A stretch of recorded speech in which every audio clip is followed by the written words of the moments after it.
Right, so on this side over here, we have most of the control switches.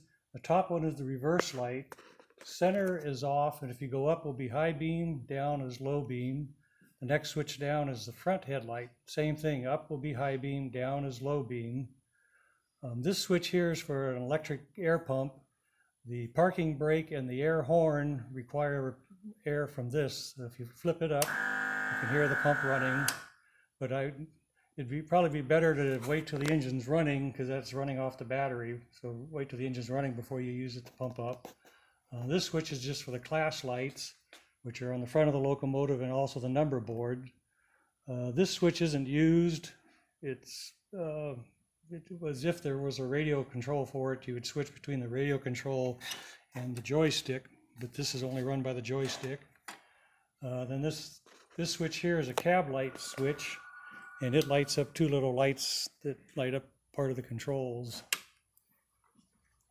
This is the input for the joystick. It screws in there, and then on the joystick, the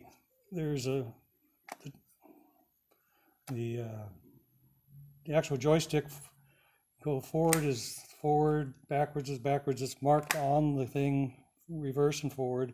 There's a lock on the bottom that won't move unless you lift this up with your fingers, and once it's up, you can move it without holding it. This button is for the horn, and again, that's an air horn, so you have to have air pressure in the tank before the horn will work. This switch is for a parking brake, and it's an air brake, and the parking brake only you can turn the brake on now if you want to use the parking brake, and the parking brake only applies when the joystick is in the center. If the joystick is off center, the parking brake releases automatically, or you can just leave it in the off position if you don't want the parking brake. Also, the engine will not start if you have it in forward or in the reverse position. It must be in the center before the ignition will actually, or the starter will actually turn the engine over. So that's another safety feature, so you don't start the engine up while it's in forward or reverse and have the engine run off on you. Throb. Oh yeah, I'm sorry. And the top of the thing, there's a toggle switch up here, a rocker switch. One direction increases engine RPM and one decreases. And quite honestly, I'm not sure which side is which at this point, but it'll be obvious once you use it. And then also there is an emergency stop on the side. If for any reason anything happens where you want to stop the engine immediately, if you push this button in, the engine will die, the gas engine.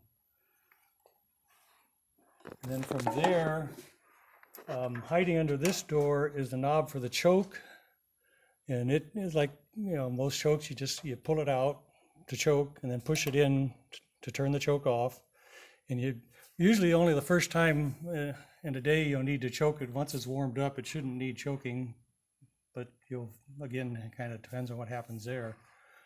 I guess at this point we could probably just go ahead and start it, huh? Yeah. So give it a little bit of choke, and that is the run position, and then so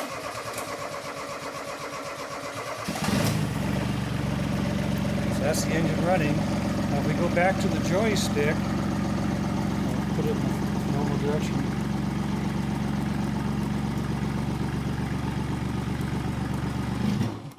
Oops.